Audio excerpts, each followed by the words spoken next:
umur dunya waddin wa ala alihi wa sahbihi ajma'in la hawla wa la quwata illa billahil aliyyil azim amma ba'd. Hadirin kiram yang saya hormati, segenap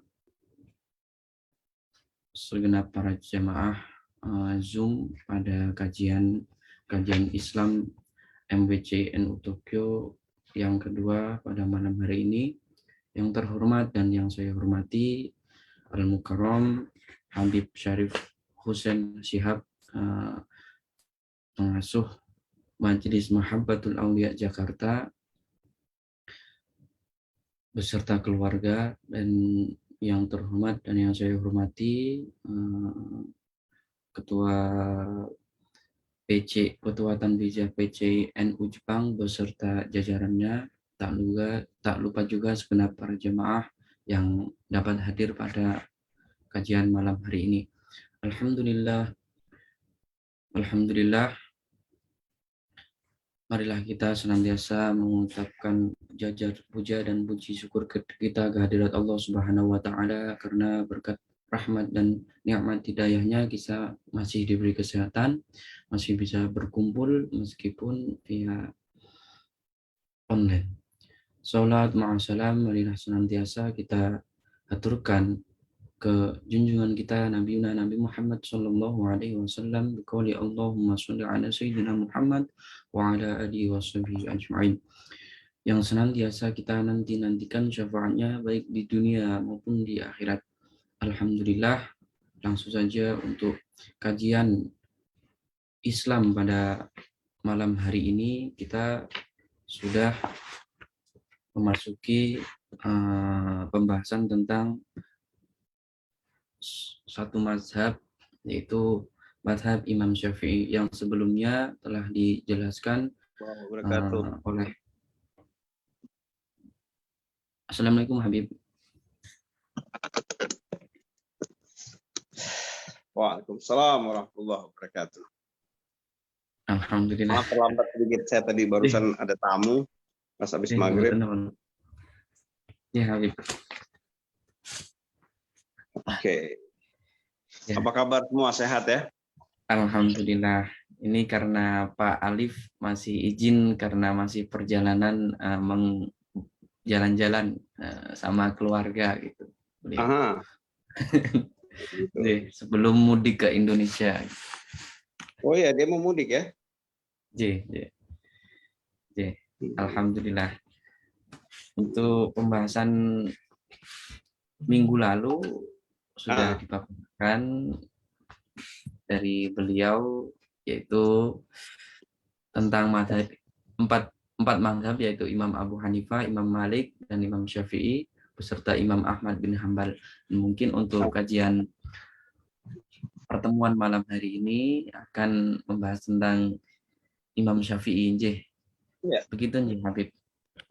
Siap. Bismillah. Bismillahirrahmanirrahim. Allahumma shalli ala Muhammad wa ali Muhammad. Salawatullahi ta'ala wa malaikatihi wa anbiyahi wa rasulihi wa jami' halki ala Sayyidina Muhammadin wa ala ali Sayyidina Muhammad alaihi wa alaihimussalam wa rahmatullahi ta'ala wa barakatuh. Alhamdulillah rabbil alamin. Alhamdulillah ni'matil Islam, ni'matil iman. Alhamdulillah rabbil alamin.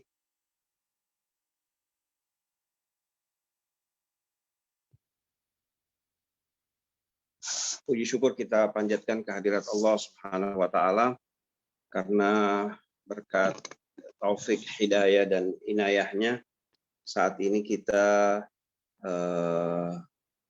bisa berkumpul walaupun hanya lewat Zoom.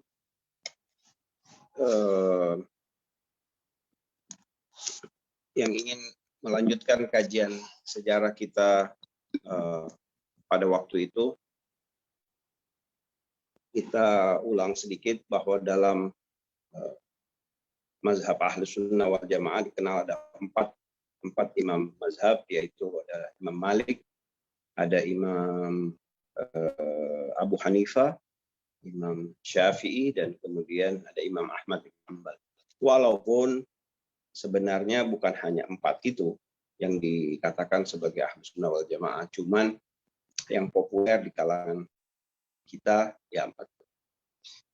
Oke, kita mau kaji mungkin lebih dalam ya tentang Imam Syafi'i.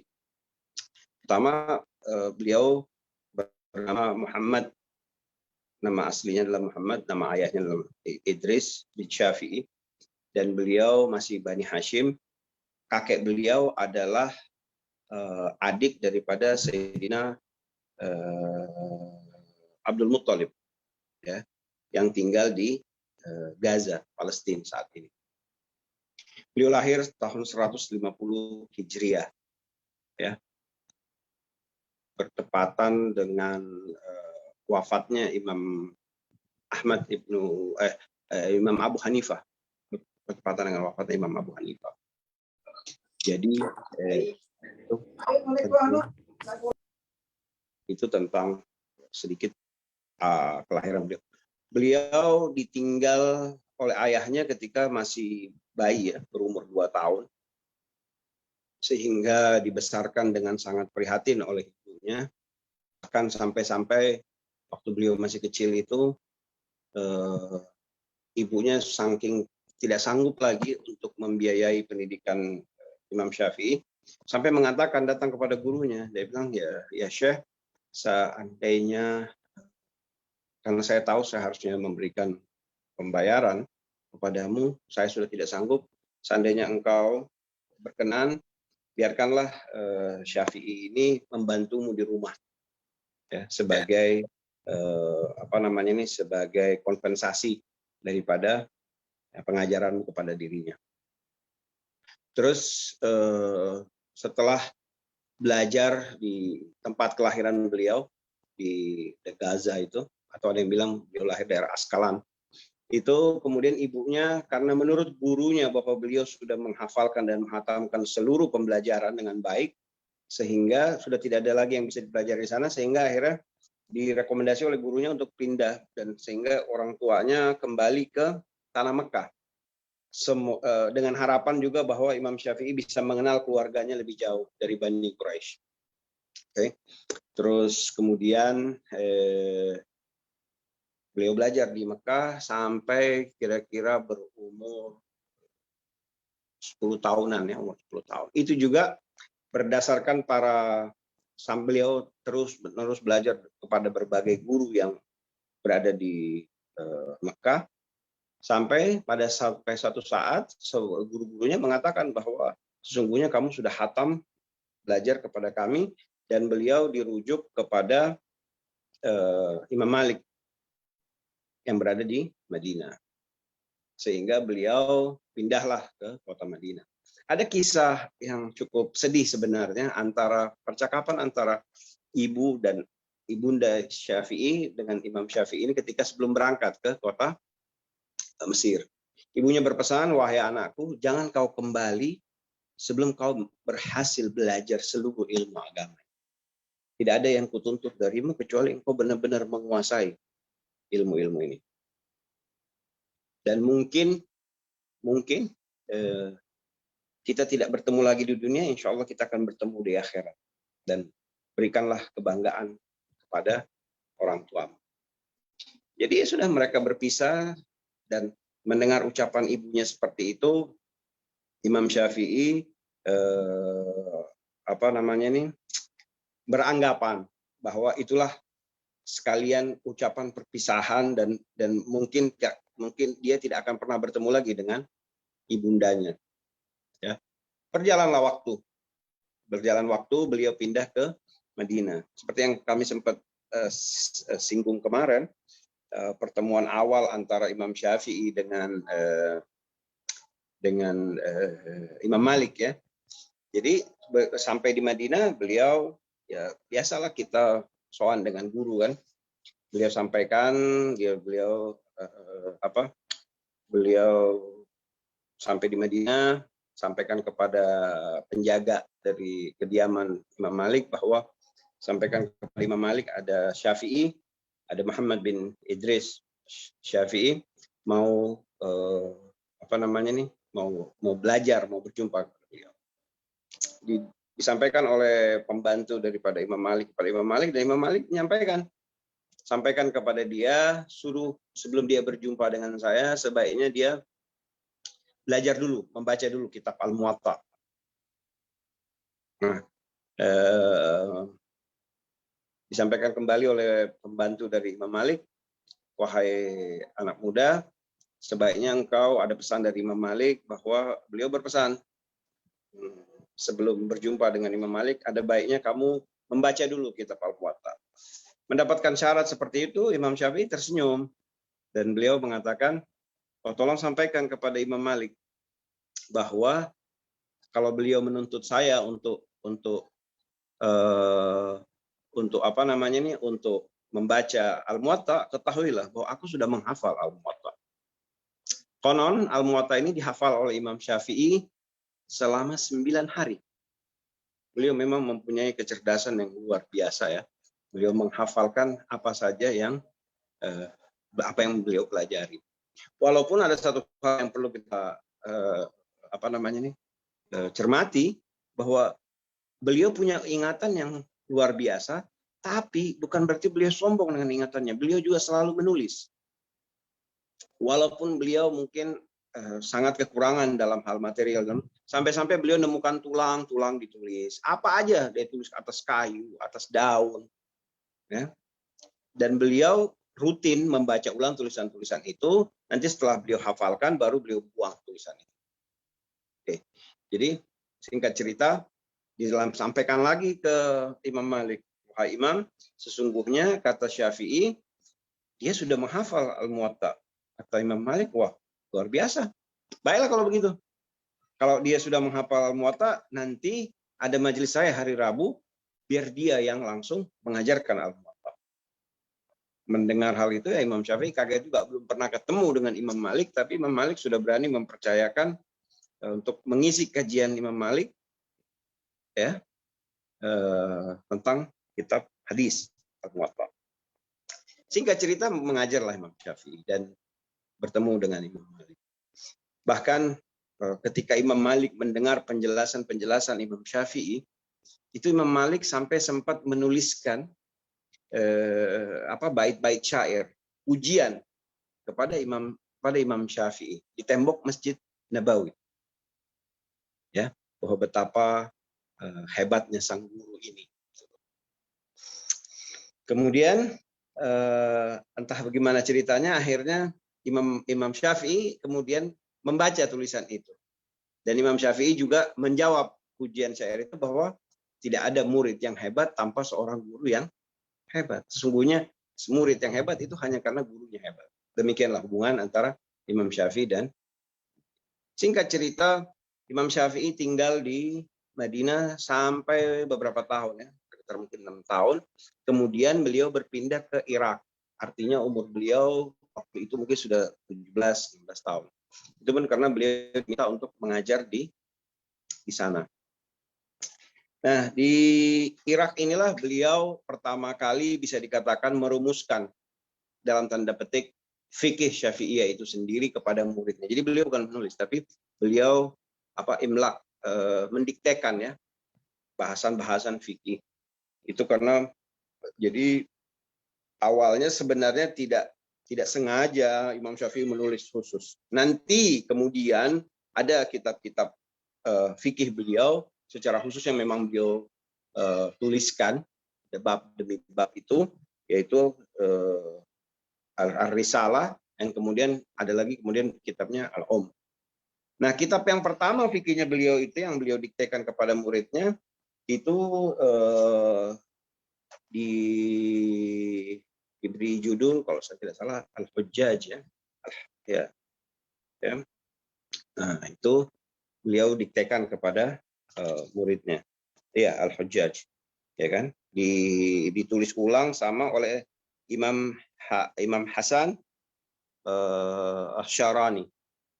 Jadi itu tulisan kumpulan dari pembicaraan, jawaban-jawaban daripada murid-murid. Pertanyaan daripada murid kepada Imam Syafi'i kemudian dikumpulkan dan ditulis ulang oleh Imam Hasan Asy-Sya'rani di Irak. Ya, dan kumpulan tulisan itu kemudian diberikan judul Al-Hujjaj. Nah, ini yang kemudian juga dikatakan termasuk fikih atau qaul qadim daripada Imam Syafi'i.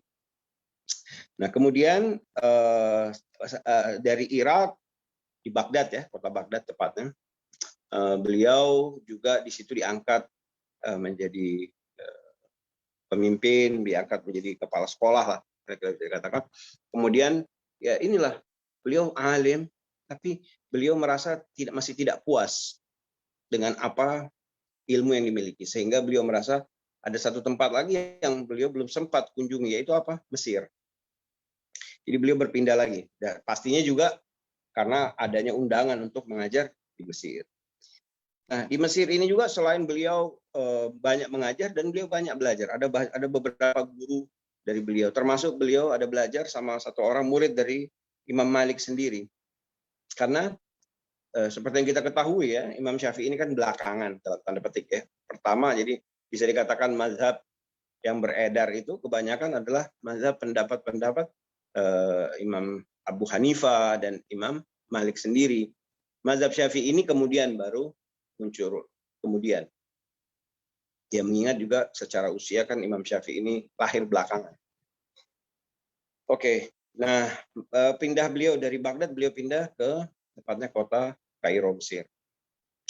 Nah, di sana juga beliau banyak belajar, dan khusus seperti yang kita pernah bahas beberapa minggu yang lalu, beliau bertemu dengan Hababah Nafisah binti Hasan Al-Anwar Al-Hasani, cicit daripada Imam Hasan bin Ali bin Abi Thalib.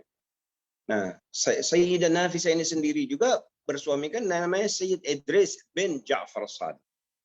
Jadi Imam Syafi'i banyak sekali duduk kepada mereka untuk mentashih ulang hadis-hadis atau pengertian beliau tentang hadis-hadis Rasulullah SAW. Mengingat Hababah Nafisah dan Sayyid Shadiq, suami daripada Hababah Nafisah ini, adalah ahlul bait, dan mereka tidak mendapatkan hadis dari kitab-kitab yang dikumpulkan para ulama, tapi mereka dapat hadis langsung dari aba-abanya dan dari aba, bapak, kakek, dan ke atasnya.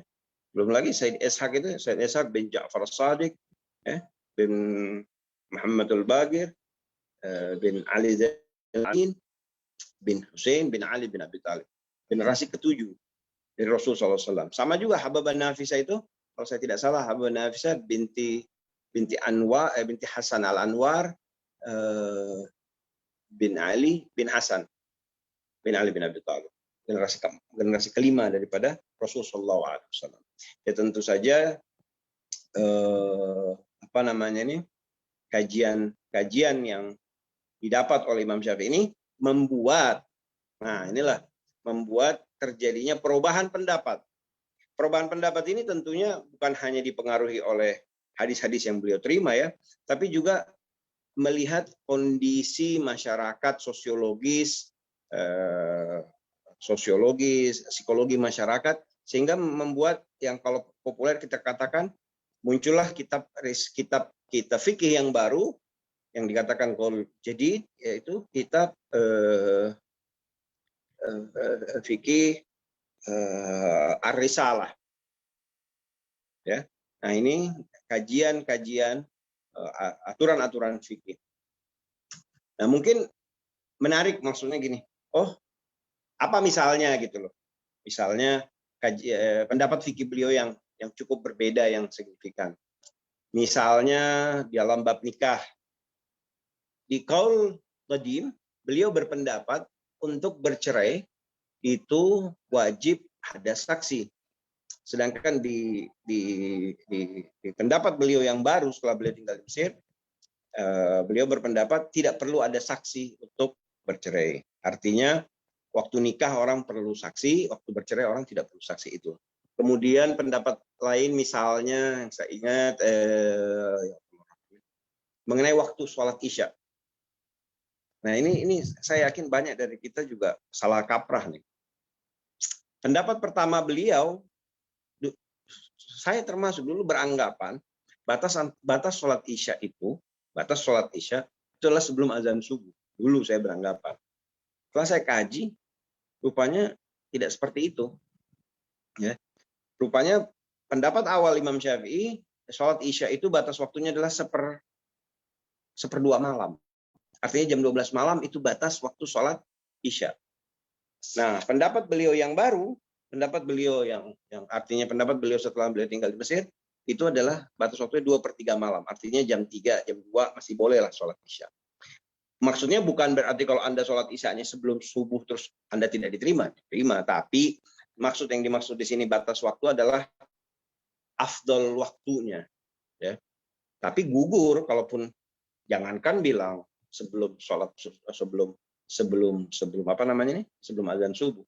Insya Allah kalau kita ketiduran ataupun ada sesuatu lain dan hal menyebabkan kita tidak sempat ataupun melewatkan sholat subuh, ya kapan kita waktu, namanya kita qadha ya, mengganti sholat, tetap menggugurkan kewajiban sholatnya, tapi tidak mendapatkan pahala dari sholat tersebut.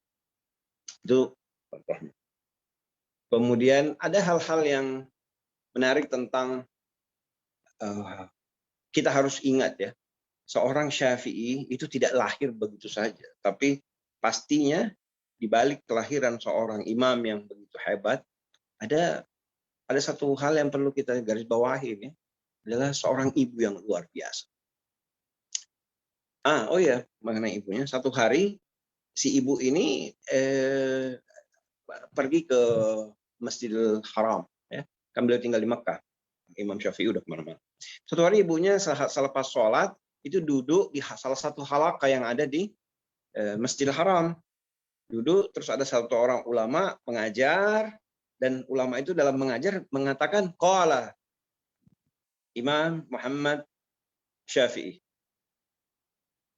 Ya, qala Imam Muhammad Syafi'i. Ya, dengarkan pendapat ucapan ini. Selesai mengajar, dia langsung datang ini Syekh ini. Dia bilang, ya Syekh minta maaf. Dia bilang, siapa yang kau maksud tadi itu gurumu, Imam Muhammad Syafi'i? Apakah dia Muhammad bin Idris Syafi'i? Dia bilang, iya benar, Anda kenal, saya ibunya. Oh begitu, wah luar biasa. Bagaimana kabarnya? Dia bilang, oh dia sekarang menjadi orang hebat, dia ngajar, kami banyak belajar dari beliau, muridnya banyak, beliau sangat berpengaruh. Oke, kalau begitu sampaikan kepada Syafi'i, dia sudah boleh pulang berjumpa kepada saya. Bertemu pada saya. Pulanglah ini sang murid ke Irak atau ke Baghdad pada saat itu, dan menyampaikan kepada ibunda Imam Syafi'i bahwa beliau diundang kembali untuk datang ke pulang kampung lah.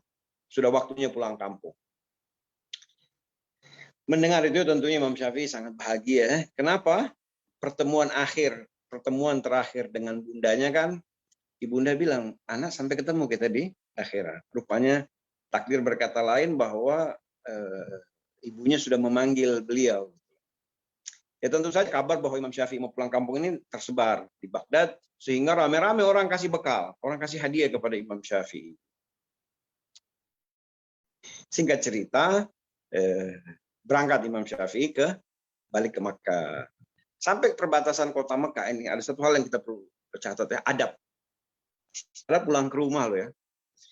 Waktu beliau sampai di perbatasan kota Makkah, beliau kirim lagi muridnya untuk nyamperin ibundanya, minta izin untuk bisa masuk ke kota Makkah dan menjumpai ibunda. Kata ibunda, ketika datang utusan Imam Syafi'i, kata ibundanya, oh ya, Syafi'i sudah datang. Bawa apa dia? Ini muridnya dengan semangat bilang, oh dia bawa onta, dia bawa makanan, dia bawa harta, orang banyak memberikan dia hadiah. Oh gitu. Sampaikan kepada Syafi'i, jangan dia jumpa kepada saya yang dengan membawa harta. Dia tahu apa yang saya tuntut dari dia. Balik lagi nih pengawal atau murid dari Imam Syafi'i. Balik dan menyampaikan pesan ibundanya bahwa ibumu tidak menuntut harta, dan kau sudah tahu apa yang akan ibumu tuntut dari dia. Jadi itu semua Imam Syafi'i, karavannya lah istilahnya itu, barang-barangnya, kata Imam Syafi'i kepada muridnya, tolong kau bawain ke kota Makkah dan habiskan dia. Jangan ada yang tersisa. Kaget murid, waduh, kita banyak dari manusia ini kan cari harta hidup ini. Itu Imam Syafi'i ketika harta ada di tangan dia, ya bagikan. pulang. Setelah selesai, benar-benar sesuai dengan amanah ibunda, dia datang. Waktu dia ketemu rumahnya, dia tanya, Assalamualaikum warahmatullahi wabarakatuh. Siapa Anda? Muhammad. Muhammad bin Idris. Saya anakmu. Dia bilang, kau bawa apa? Apakah kau bawa harta? Tidak. Wah, kau benar-benar anak.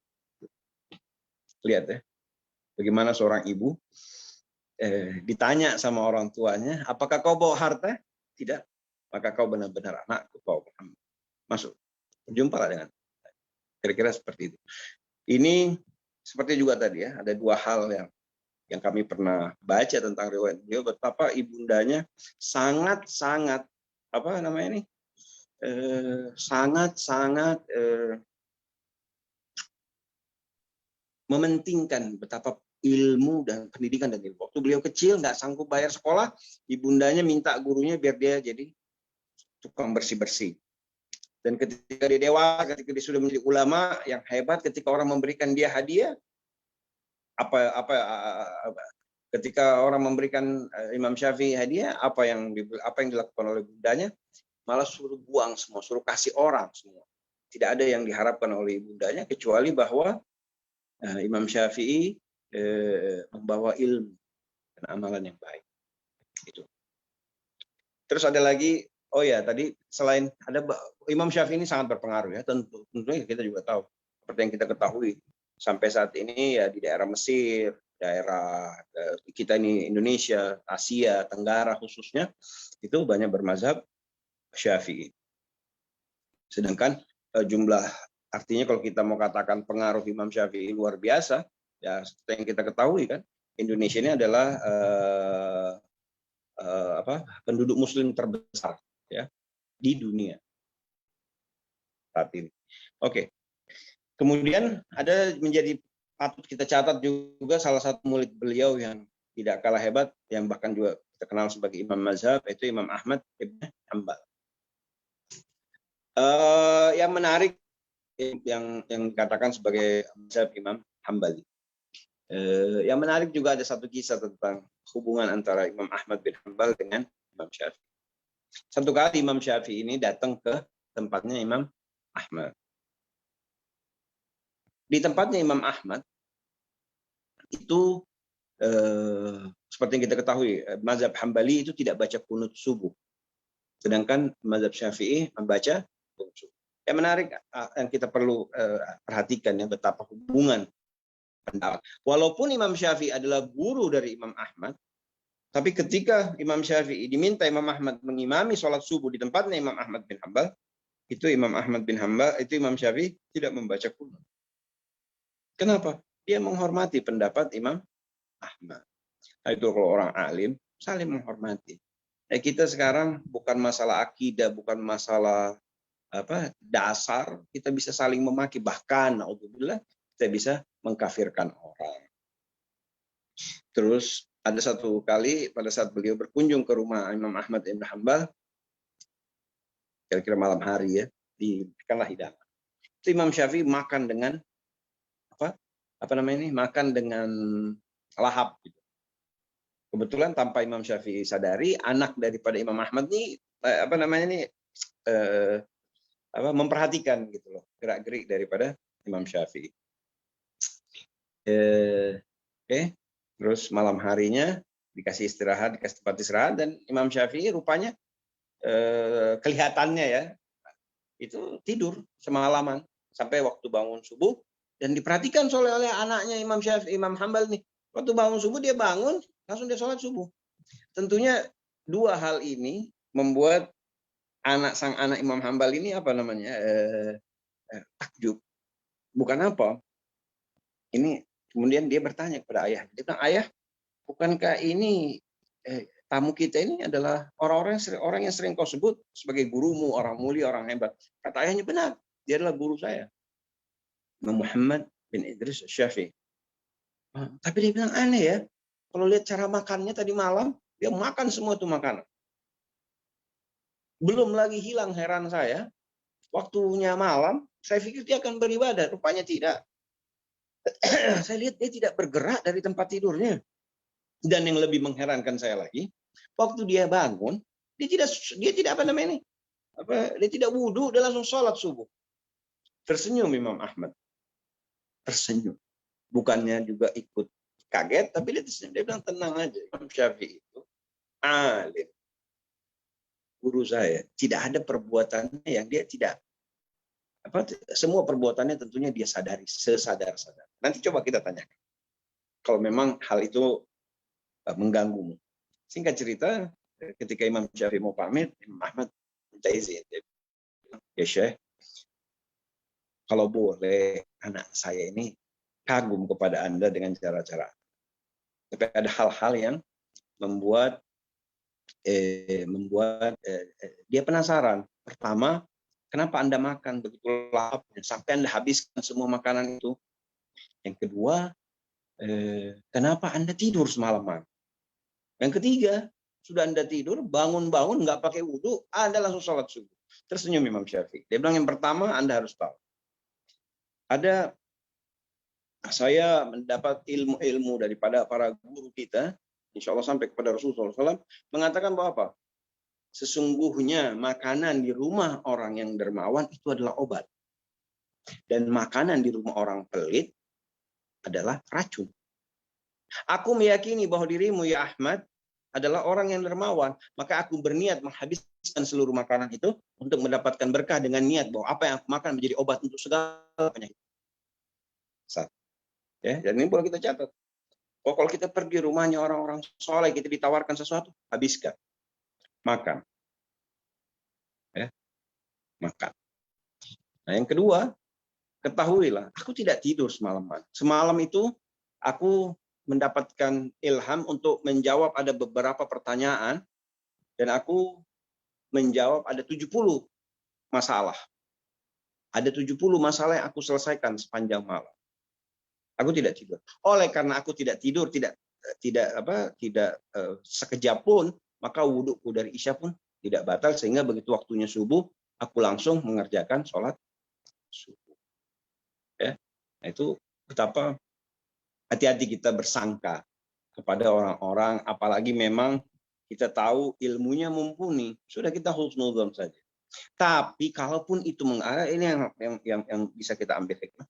Kalaupun itu sekiranya mengganggu diri kita, tanya baik-baik. Tanya baik-baik, karena nanti ngerinya bisa mempengaruhi kecintaan kita kepada guru. Apa yang terjadi? Ketika kecintaan kita kepada guru terganggu, keberkahan ilmu itu juga pun akan berkurang. Dan hubungan kita kepada Rasulullah SAW itu pastinya ada hubungan juga, ada korelasi antara bagaimana kita mencintai, menghormati guru kita. Kalau sudah sampai ada benih-benih ketidaksukaan, kebencian kepada guru, otomatis hilangnya ilmu, hilangnya keberkahan, dan pastinya urusan kita kepada Rasulullah SAW pun akan berubah. Semoga kita termasuk murid-murid yang senantiasa mampu berhusnudzon baik kepada guru kita maupun juga kepada orang-orang saudara-saudara kita sama Muslim. Ya, itu. Saya rasa, kemudian Imam Syafi'i itu meninggal di usia umur kurang lebih 54 tahun ya. 54 tahun. Beliau meninggal pendarahan. Ada yang mengatakan bahwa beliau sakit wasir atau wasir ya. Wasir. Apa sih namanya, ambeien itulah, kira-kira begitu. Ya, semoga di akhir, saya sudah bicara 45 menit, di kesempatan ini yang ingin saya sampaikan, semoga dengan banyak mengkaji orang-orang saleh, orang-orang alim, kita mendapatkan keberkahan. Al-Fatihah hadirin Nabi Mustafa Muhammad sallallahu alaihi wasallam. Rahbah Fatimah, Rahbah Khalid, Rahbah Aisyah Ridha, wa Sayyidina Ali bin Abi Hasan, Sayyidina Hussein, kulli jami' al-bait Rasulullah sallallahu alaihi wasallam, ala khususan al-Imam Muhammad bin Idris Syafi'i wa usulihi wa qurrihim, anna Allah yaqdisu wa fil jannah wa sarar wa anwar wa fil dunya wa dunya wal akhirah, rabbi fanfa'na bi barakatihim wa anna al-husna bi hurmatihim, wa amidna fi tariqatihim wa mu'afatihim min al-fitani. Al-Fatihah. A'udzubillah. Bismillahirrahmanirrahim. Alhamdulillahirabbil alamin. Ar-Rahmanir Rahim. Maliki yaumiddin. Iyyaka na'budu wa iyyaka nasta'in. Shiratal ladzina an'amta 'alaihim ghairil maghdubi alaihim waladdallin. Amin. Oke, saya rasa itu yang bisa saya sampaikan. Silahkan kalau emang ada yang mau ditanya. Alhamdulillah, terima kasih Habib Syarif Hussein atas pemaparan ilmu tentang sejarah Islam Imam Syafi'i. Mungkin untuk sesi selanjutnya yaitu sesi tanya jawab bagi para jemaah. Silakan jika ingin bertanya baik secara chat maupun secara langsung, dan juga jemaah yang hadir lewat live Facebook Masjid Nusantara Akihabara. Semoga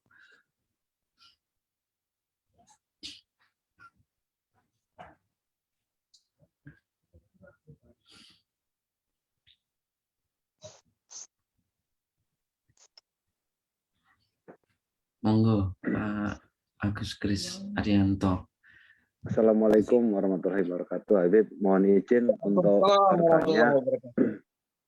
Sebelumnya terima kasih banyak telah bisa mengisi di kajian kami.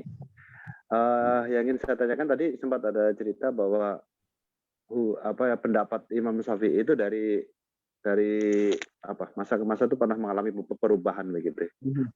Itu apa yang mempengaruhi perubahan itu? Apakah karena lingkungannya atau pendapat dari guru-guru beliau atau seperti apa? Terima kasih. Oke, bagus pertanyaan. Kayak saya tadi katakan, sampai Imam Syafi'i sendiri tuh mengatakan seperti ini. Dia bilang tidak ada kebekuan. Agama ilmu itu tidak mengenal kebekuan. Artinya ilmu itu berkembang. Dan seorang yang sangat ilmiah itu akan sangat gampang merubah pendapatnya sebenarnya. Ya, beda dengan tauhid. Kalau tauhid kan itu adanya di qalb, artinya bukan pikiran, bukan logis, tapi kalau ilmu logis. Dalam hal ini satu, bahwa perjalanan kehidupan beliau yang telah banyak belajar, banyak ini, sehingga mungkin kebijaksanaannya pun berubah. Satu. Yang kedua, seperti yang kita ketahui ya, fikih itu kan situasional dan kondisional. Situasional dan kondisional. Jadi bahkan termasuk misalnya nih, yang saya pernah pelajari, bab wudhu misalnya. Ya, wudhu kita di tempat yang dingin dengan di wudhu tempat orang yang panas itu aturan airnya berbeda. Misalnya dalam bab wudhu gitu loh. Kenapa? Situasi dan kondisi. Misalnya juga dalam puasa misalnya. Bayangkan orang yang berpuasa di kondisi subtropis, yang kalau lagi musim panas buka puasanya jam 10 malam, atau bukan buka puasa, maaf, matahari terbenamnya jam 10 malam, ya, terus matahari terbitnya jam 4 pagi, bahwa gelapnya itu kan sangat singkat. Apakah mereka harus berpuasa seperti kita dengan hukum subuh dan hukum fajar dan maghrib? Kan tentu tidak. Itu yang dimiliki adalah situasional dan kondisional. Setiap fikih itu bisa berubah. Jadi satu, bahwa bertambahnya ilmu beliau pastinya, kebijaksanaan beliau. Yang terakhir, bahwa yang seperti saya katakan tadi, bahwa banyak sekali pendapat beliau itu kemudian dipengaruhi oleh pemikiran-pemikiran yang beliau dapatkan dari Sayyidatun Nafisah dan Sayyid Ishaq bin Ja'far Shadiq, suami daripada Sayyidatun Nafisah. Kenapa? Karena sampai-sampai beliau akhirnya difitnah bahwa beliau Syiah. Kenapa? Beliau terlalu dekat dengan Ahlul Bait. Beliau pecinta Ahlul Bait. Sampai beliau katakan, seandainya mencintai Ahlul Bait itu dosa, maka aku tidak akan pernah bertobat atas dosa itu. Seandainya mencintai Ahlul Bait itu aku akan dikatakan Rafidhi, saksikanlah wahai dunia, bumi dan langit, bahwa Syafi'i ini adalah seorang Rafidhi. Jadi ya itu dia. Jadi kalau sekaliber Imam Syafi'i saja bisa dengan legowo mengatakan, jangan ambil pendapatku yang kemarin, tapi ambil pendapatku yang hari ini. Terus kenapa kita mau kekeh dengan diri kita, apalagi setelah kita mendapatkan penjabaran yang lebih baru. Kira-kira itu. Mudah-mudahan memuaskannya. Wallahu a'lam. Nah, ada lagi? Tapi yang benar-benar kita, satu hal yang saya garis bawahi, menganalisa bahwa betapa penting di sini peran seorang ibu dari Imam Syafi'i ini, yang benar-benar membuat Imam Syafi'i itu, ya, Imam Syafi'i selain bapaknya memang dari itu anak bayi, dari itu anak dalam kandungan, memang bapaknya selalu berniat, ini anak saya akan jadi, insya Allah dia akan jadi seorang ulama. Bapaknya sangat berhati-hati, Ya, orang tuanya sangat berhati-hati memberikan makan dan mendidik anaknya. Jadi kita ini kan rata-rata sudah jadi orang tua, dan kalaupun ada yang masih mungkin bujang atau gadis, mudah-mudahan nanti bisa mendidik anak-anaknya seperti membesarkan seorang Imam Syafi'i. Tidak apa namanya ini, jangan terpaku sama harta. Kita ini kebanyakan kawan-kawan saya, kita juga yang kita pikirkan tahun depan anak saya sekolahnya bayarnya bagaimana, ininya bagaimana. Yang kita cari kualitas sekolah secara unggulan duniawinya, tapi kita tidak pernah bertanya kalau dia lulus dari sekolah itu apakah dia akan jadi manusia yang soleha. Tapi bagaimana kalau kita mempelajari Imam Syafi'i sampai di akhir hayat ibunya sendiri tidak peduli terhadap harta. Bahkan ada, saya lupa juga tadi cerita, satu kali waktu beliau masih di Mekah, beliau pernah mendapatkan hadiah cukup banyak, kurang 5.000 dirham atau apa istilahnya itu, kalau uang sekarang 500 juta. Ya, beliau dapat hadiah dari orang yang senang kepada beliau karena ditahu beliau adalah murid yang rajin apa, dan ditahu dia orang nggak mampu, dikasih hadiah. Subhanallah, dia pulang membawa hadiah itu ke rumahnya, ibunya marah. Kata ibunya, kau bukan anakku tidak pulang bawa harta. Sana, kau pergi habiskan itu, bagi pada yang membutuhkan. Itu beliau pergi ke pasar, ya, beliau pergi ke pasar dan beliau berteriak di pasar itu, wahai manusia, adakah yang punya utang, adakah yang perlu dibantu? Sini datang kepadaku. Dan uang itu beliau habiskan, beliau bagikan kepada orang-orang yang datang butuh. Syafi'i, saya perlu uang, saya perlu kasih makan keluarga, dikasih. Ya Syafi'i, saya punya utang, tolong bayarkan utang saya. Habis dia pulang, dia ketok rumahnya, ditanya lagi sama ibunya, siapa? Muhammad, anakmu. Adakah kau bawa harta? Tidak ada. Oh ya udah, silakan masuk. Karena jangan kau masuk ke dalam rumah saya dengan membawa harta. Apakah seperti itu kita sudah mendidik anak-anak kita?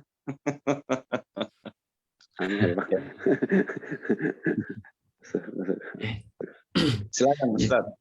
Terima kasih banyak. Monggo yang lain. Tapi jelas ya tadi ya, bahwa pertama situasi kondisional, dan kedua tentunya pengaruh berpikir dari yang pasti itu guru.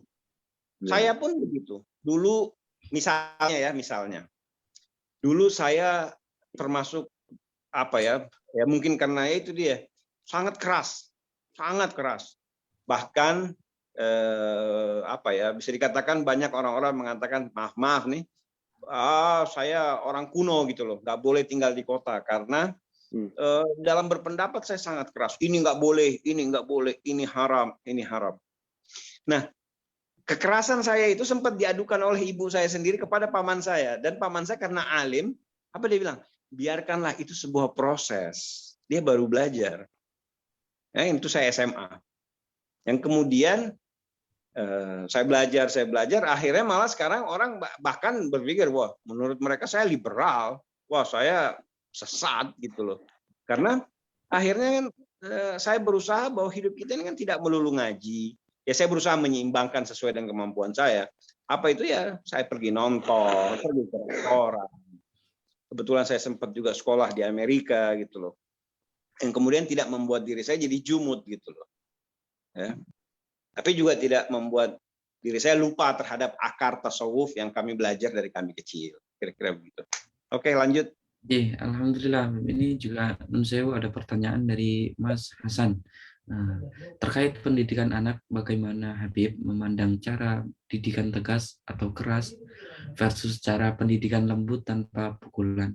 Kadang terbayang juga apakah waktu kecil Imam Syafi'i pernah disabet sarung gara-gara main pas ngaji. Nun sewu Habib, tak bisa muncul di layar. Saya tidak pernah membaca, cuma kalau bahwa ibunya galak, saya rasa cukup galak ya. Ini ada kisah, saya pernah baca di satu buku tentang pendidikan anak. Ada satu orang alim, ya. Ada satu orang alim, suami istrinya alim, orang-orang soleh. Mereka punya anak waktu kira-kira umur 3 tahun. Nih anak dibawa ke masjid sama ayahnya.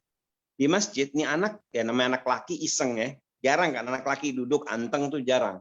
Dia iseng, dia main. Rupanya ada pedagang di situ. Kalau sekarang mungkin kita pedagang buah atau apa gitu ya. Ini anak iseng mainin buahnya itu pedagang sampai rusak. Ya. Istilahnya kayak ada plastiknya gitu, dicolok-colok sama nih anak sampai rusak, dan pedagang ini komplain ke ayah. Malu betul-betul nih ayah, minta maaf diganti sama ayah. Yang bikin ayah ini gusar, ayah ini tahu persis apapun yang dikerjakan oleh anak, ingat ya, apapun yang dikerjakan oleh anak itu pasti ada sesuatu dengan apa yang pernah orang tuanya kerjakan atau apa yang dia beri makan. Padahal sepengetahuan sang ayah, dia nggak pernah nakal dan dia berusaha dari proses sebelum kawin, dihamilkan sampai lahir. Menurut sang ayah dia sudah sangat menjaga dirinya. Pulang dari masjid dia risau, istrinya melihat wajahnya, ya suamiku ada apa? Apa kok kamu wajahnya kok nggak bahagia? Dia bilang, iya, kau duduk sini. Ada yang ingin saya bicarakan.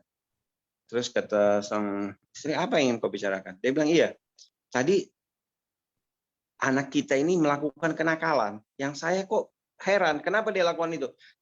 Karena ya, kan kita kenal ada istilah buah tidak jatuh jauh dari pohon. Sepanjang pengetahuan saya, seingat saya itu tidak pernah nakal, dia bilang. Karena orang tua saya juga sangat menjaga saya. Dan anak kita ini dari proses kami nikah, dari kamu nikah sama saya kamu hamil, saya berusaha menjaga diri saya. Saya tidak pernah mengganggu orang, saya tidak pernah berbuat kenakalan. Apa dosa saya? Atau mungkin kamu punya dosa? Ketika anak kita nakal, kaget nih istri. Kata istri, apa emang yang dia lakukan? Kata si ayah, kau tahu tadi dia di masjid itu dia mainin apa namanya, ada pedagang punya barang dagangan itu dicolok-colok sama dia, terus dicicipin sama dia. Dia penasaran apa dalam plastiknya pedagang itu. Kata istri, astagfirullahaladzim. Seketika istrinya ingat. Apa yang diingat oleh istri? Kata istrinya, astagfirullahaladzim. Itu betul-betul. Kata suaminya, apa yang telah kau lakukan? Kata sang istri, minta maaf, dia bilang. Waktu saya hamil ini anak, ada sempat tetangga kita itu punya buah. Buahnya itu menjorok ke pekarangan saya. Saya ngidam pengen nyobain tuh buah. Terus apa yang kau lakukan?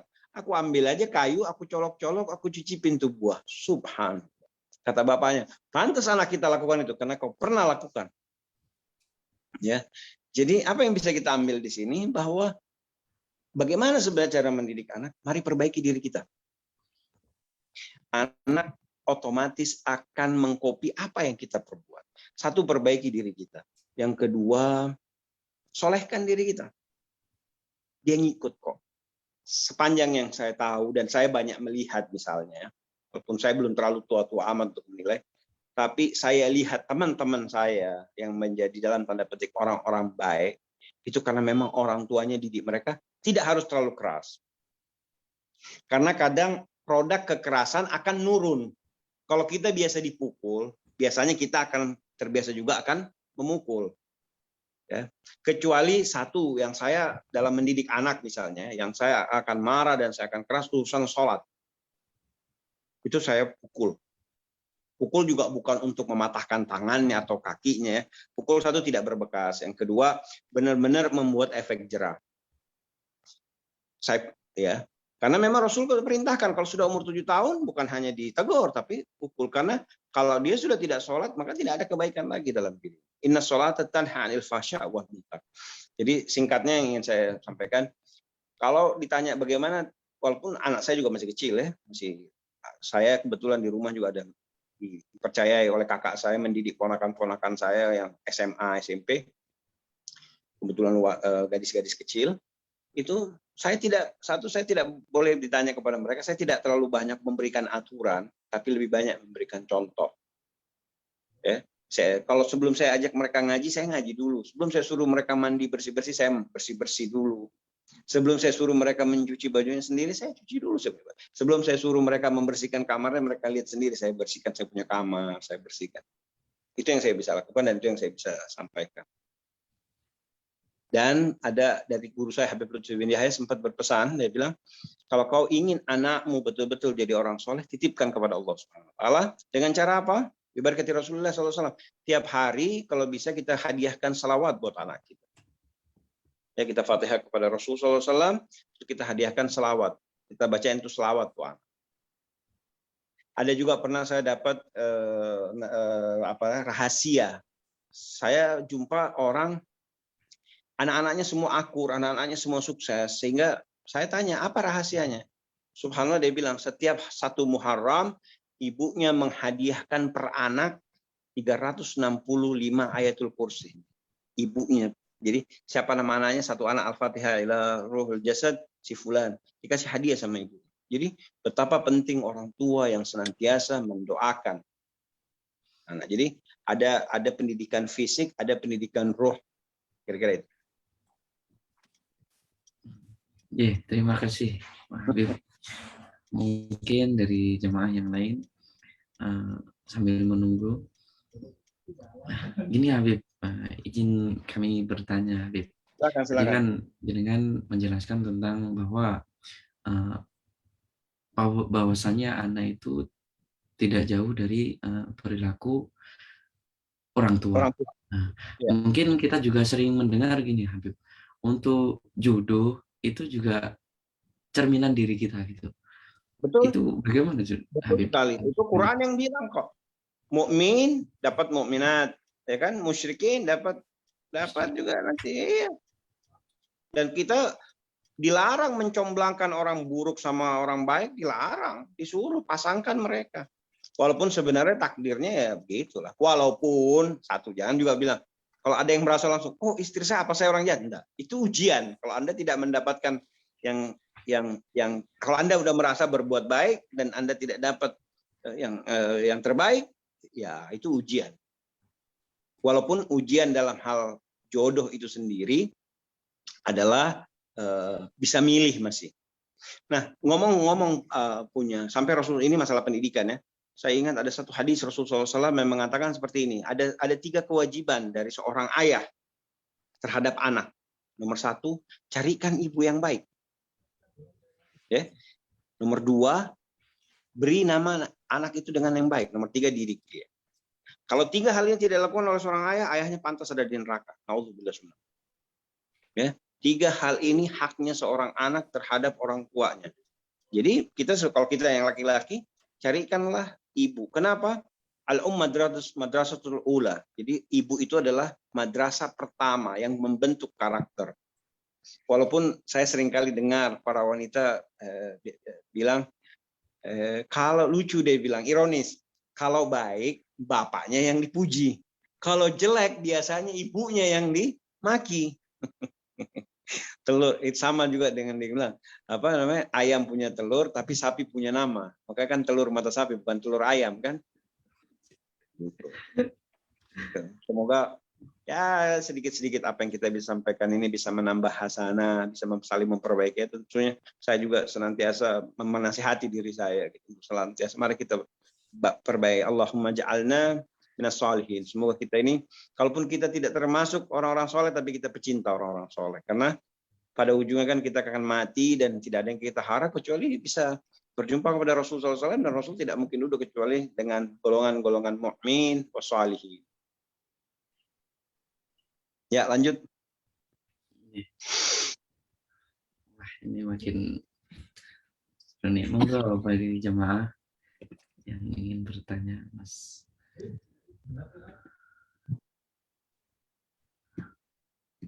Alhamdulillah ini yang hadir via online 28 peserta Habib. Oh di Zoom-nya nih. Zoom nih. Aha. Langsung. Alhamdulillah. Alhamdulillah ini juga ada Mas Solah. Ini nggak ada pertanyaan lagi, kita sudahi ya Pak. Di Jepang sekarang jam 9 malam ya? Jam 9 kurang 4 menit. Nah, mungkin satu pertanyaan mungkin sebelum ditutup. Boleh. Doa dari beliau. Monggo. Hah? Doa lagi.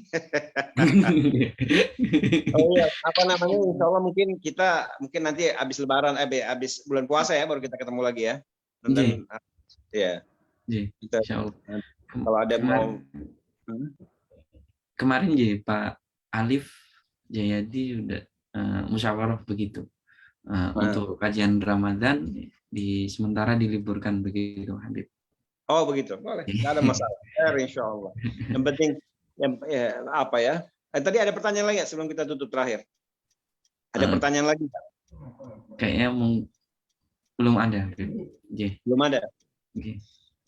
Ya, oke. Ya, satu kita sama-sama kita istighfar ya. Astaghfirullahaladzim wa atubu ilaik, astaghfirullahaladzim wa atubu ilaik, astaghfirullahaladzim wa atubu ilaik. Semoga Allahumma sholli ala sayyidina Muhammad wa ala ali sayyidina Muhammad.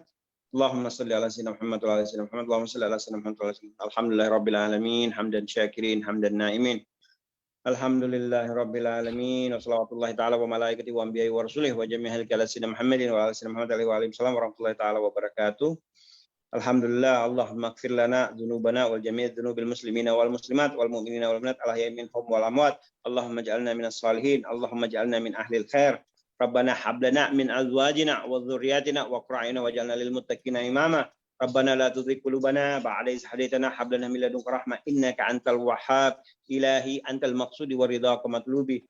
Allahumma barik lana fi Sya'ban wa ballighna Ramadana. Allahumma barik lana fi Sya'ban wa ballighna Ramadana. Allahumma barik lana fi Sya'ban wa ballighna Ramadana. Allahumma anwari qulubana bil iman bil ihsan bil mahabbati Rasulillah sallallahu alaihi wasallam. Allahumma anwari qulubana kama syamsi nawarta arda abadan. Ya arhamar rahimin, ya arhamar rahimin, ya arhamar rahimin, irhamna, ighfir lana, fa'fu anna, ighfir lana, irhamna, fa'fu anna. Bijai Sayyidina Muhammad wa ali Sayyidina Muhammad. Rabbana ighfir lana wa liwalidina warhamhuma kama rabbayana shaghira.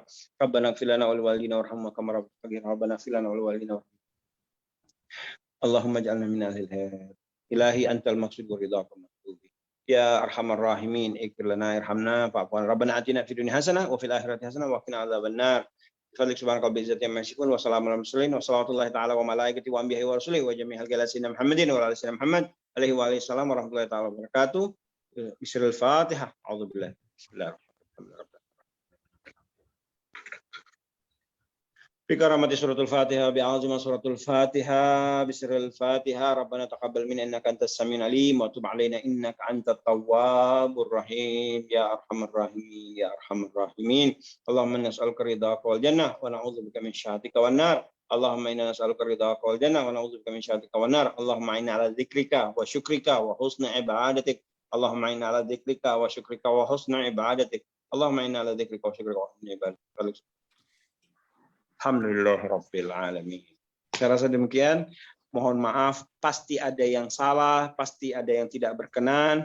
Semoga Allahumma nas'aluka afwa wal afiyah fid dini wad dunya wal akhirah. Semoga kita sehat wal afiat semuanya, bisa menjalankan ibadah Ramadan sebaik-baiknya sehingga kita bisa lulus mendapatkan gelar orang-orang yang berwak. Kita mendapatkan gelar yang digelari oleh Allah Subhanahu wa taala. Manusia-manusia yang bertakwa. Amin ya rabbal alamin. Amin ya rabbal alamin. Mohon maaf, pasti itu. Makanya ini juga tolong sekalian kita, mari koreksi kesalahan nasional nih. Kalau mau mohon maaf jangan pakai jika. Benar nggak? Coba logikanya deh. Maaf ya, jika salah. Itu logika setan itu. Kalau mau minta maaf aja. Apalagi kalau kita dengan sengaja, saya pernah singgung siapa gitu loh. Saya sebutkan itu orangnya akan benar-benar ridho terhadap jadi nggak basa-basi. Kalau mohon maaf jika ada salah itu namanya basa-basi. Berarti mohon maaf atas semua kesalahan begitu kan? Ya, apalagi umpamanya kita jelas gitu punya sohib, mohon maaf ya, mohon maaf. Kenapa? Saya pernah ngomongin kamu nggak enak. Saya minta ridhonya. Tolong kita jangan urusannya di akhirat, di dunia dia minta ridho. Kalau mau tampar saya. Tapi saya pernah ngomong, misalnya kayak gitu. Saya pernah, kau mungkin lupa, saya pernah ngutang. Kau mungkin lupa, saya pernah ambil kau punya ini. Misalnya, minta ridhonya. Kalau bisa ganti. Ini saya punya utang, belum selesai. Waktu itu saya belum bayar. Bayar. Tapi mohon maaf yang jelas. Kalau punya utang belum sempat bayar, mohon maaf. Kalau bisa minta ridhonya, lunasin boleh nggak gitu. Kalau anak muda biasanya cuma kosong-kosong gitu aja. Saya di grup WhatsApp saya melarang ucapan mohon maaf jamaah. Kalau Anda mau mohon maaf, japri masing-masing. Kan Anda nggak punya dosa kolektif, nggak punya. Kalau saya mungkin dosa kolektif. Kenapa? Saya suka ngomong kan di majelis, di mana langsung. Yang saya punya dosa kolektif. Kalau kalian kan nggak punya dosa kolektif, mau ada masalah, japri aja, nggak usah basa-basi. Itu pendapat pribadi saya. Tapi kalau Anda mau pikir, ya kan, Beda loh, Anda datang orang minta maaf ya, saya punya salah kan. Beda dengan maafin ya kalau ada salah. Beda nggak rasanya? Benar aja beda. Cuma kita udah terbiasa sih. Kalau saya bilang kesalahan kolektif, udah kesalahpahaman kolektif, ya sudah. Sama juga dipikir ucapan minal aidin wal faizin itu mohon maaf, bukan minal aidin wal faizin itu doa. Minal aidin wal faizin. Mohon maaf aja. Mungkin orang mencapai minal aidin wal faizin tanpa ada permohonan maaf. Dan yang harus diingat adalah apa? Yang tidak mau memberi maaf itu namanya syaitan. Kalau masih manusia, kalau mukmin mau dikecap mukmin, dia harus mampu memberikan maaf. Bahkan kalau mau hati kita dalam keadaan lapang, setiap malam sebelum tidur kita maafkan seluruh orang. Orang boleh tidak maafkan kita, tapi kita ngapain simpan dendam? Menarik, ini dalam fikih Syafi'i, banyak mungkin kita tidak tahu. Kalau nyimpan sampah aja dimakruhkan di dalam rumah, jadi sebaiknya rumah itu jangan simpan sampah. Subhanallah, emang sunnatullah, Islam ini indah ya. Kalau sampah aja dilarang disimpan di dalam sampah fisik loh ya, dilarang simpan, dimakruhkan, apalagi sampah galbu. Apa itu? Kebencian, kedengkian, hasad. Itu tiap hari harusnya kita sampah itu nggak boleh dalam rumah. Kenapa? Memang secara ilmunya juga gitu. Anda simpan sampah dalam rumah ya, makanan berserakan, kotor gitu, ya mengundang tikus, mengundang binatang-binatang dan sebagainya. Sama juga ngapain kalau sampah fisik aja kita disuruh bersihkan setiap hari, apalagi sampah hati. Hati semua namanya golbu ini terbatas. Ngapain simpan dendam? Simpan cinta. Mengembang itu hati. Kira-kira demikian. Mohon maaf lagi, banyak ngomong kita ini. Asik. Ya, Masya Allah, alhamdulillah. Terima kasih banyak. Alhamdulillah. Kami pribadi dari perwakilan MWCNU juga minta maaf sebesar-besarnya, Habib. Mungkin masih banyak kesalahan dan kekurangan atas kekhilafan dan menyelenggarakannya kegiatan ini.